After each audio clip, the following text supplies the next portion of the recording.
रूस यूक्रेन जंग में अब महत्वपूर्ण मोड़ आ चुका है।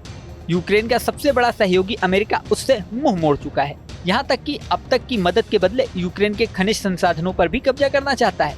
ऐसे में यूक्रेन के लोग उस समझौते को याद करके पछता रहे हैं जब यूक्रेन ने अपने 5000 परमाणु हथियार रूस को सौंप दिए थे।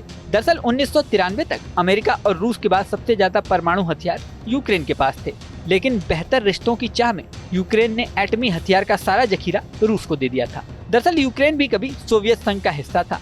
90 के दशक में सोवियत संघ का विघटन हुआ, यानी वो टूट गया और कई देश बने। इसी में एक देश रूस बना, एक देश यूक्रेन बना और अन्य भी कई देश बने। 1991 में सोवियत संघ के विघटन के बाद पश्चिम और रूस के संबंध सुधरने लगे। सोवियत संघ के सदस्य रहे देश आर्थिक रूप से कमजोर हो चुके थे। इसमें यूक्रेन ही सबसे बड़ा देश था।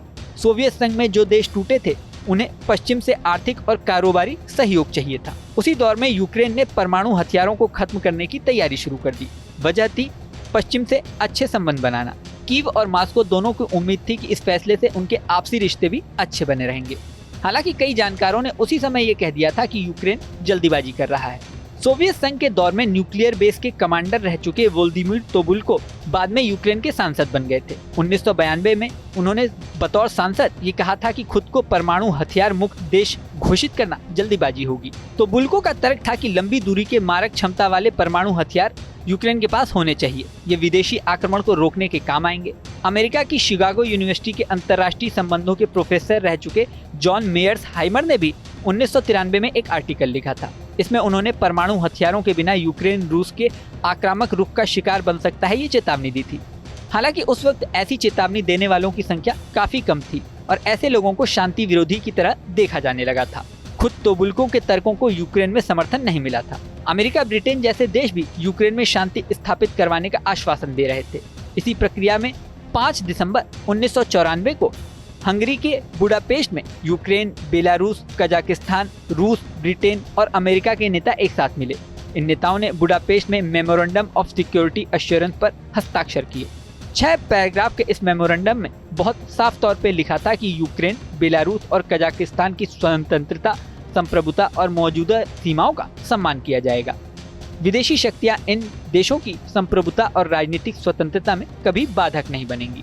मेमोरेंडम में चौथे पॉइंट पर जिक्र था कि अगर परमाणु हथियारों वाला कोई भी देश यूक्रेन, बेलारूस या कजाकिस्तान के लिए खतरा बनेगा तो संयुक्त राष्ट्र सुरक्षा परिषद इन देशों की मदद करेगी। लेकिन ये सिर्फ मेमोरेंडम था। इसे कानूनी रूप से बाध्य संधि में कभी नहीं बदला गया। यूक्रेन को बस ये दिलासा दिया गया कि वो चिंता बिल्कुल न करे। 1996 आते आते यूक्रेन ने अपने सारे परमाणु हथियार रूस भेज दिए। लेकिन 2013 और 2014 आते आते मेमोरेंडम का यही कागज यूक्रेन और उनके भरोसा दिलाने वालों को चिढ़ाने लगा। हालत ये हो गई कि यूक्रेन में एक तरफ कीव में कुछ लोग ये प्रदर्शन कर रहे थे कि यूक्रेन को यूरोपीय संघ में यानी यूरोपीय यूनियन में शामिल किया जाए। वहीं इन्हीं लोगों के विरोध में कुछ रूसी समर्थकों ने भी प्रदर्शन शुरू कर दिया। रूसी समर्थक देश के पूर्वी इलाके में प्रदर्शन करने लगे। यहाँ रूसी मूल के लोगों का बहुमत था। कुछ ही हफ्तों में प्रदर्शन हिंसक हो गए।